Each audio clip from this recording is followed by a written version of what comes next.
Colossians 1:12 now gives us the fourth and final modifier for what it means to walk.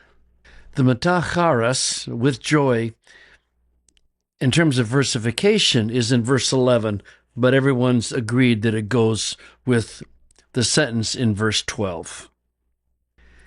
Eucharistuntes to patri to hikanosanti humas, estain merida, tu kleru, ton hagion, into photi. So we are to walk giving thanks to the Father. And here you have your aorist participle, right? And it's modifying the to patri, who enabled you. Then here we get an interesting series of phrases. We'll come back and talk about their connection. Into the portion or into the share of the inheritance of the saints in the light. So the translation is pretty straightforward. It's just a question of what's the relationship of these different phrases. And I'm going to run out of space on the screen, so I need to shrink the font size down just a bit. So we are to walk with joy, and it's going to modify the participle, giving thanks to the Father. And then I'm just going to break these phrases down so we can talk about them.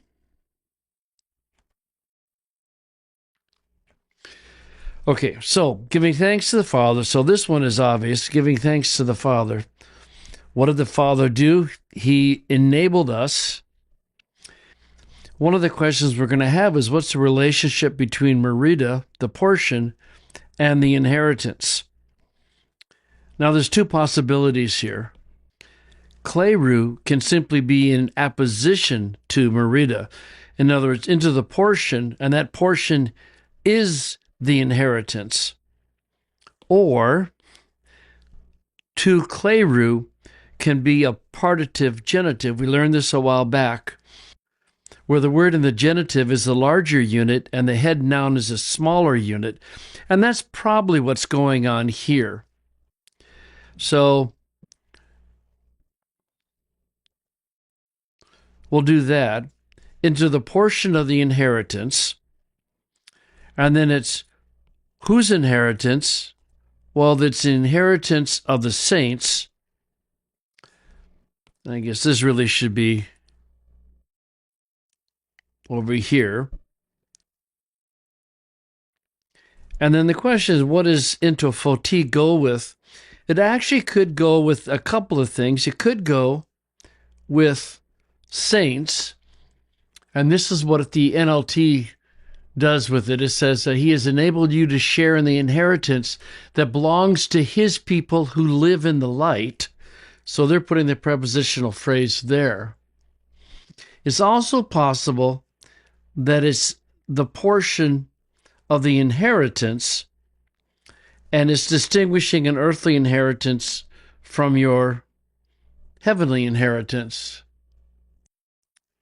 Both are possible, but if you check the different translations, you're going to see that they really do specify that these saints are those who are in the light. But again, that's the value of phrasing. You have to make up your mind on these things. So the whole thought is that Paul is praying that they be filled with the knowledge of his will in order to walk worthy, and that means bearing fruit, growing, being empowered, and giving thanks. In verse 13, then, he's going to build off the mention of the patri and go into a discussion of God the Father.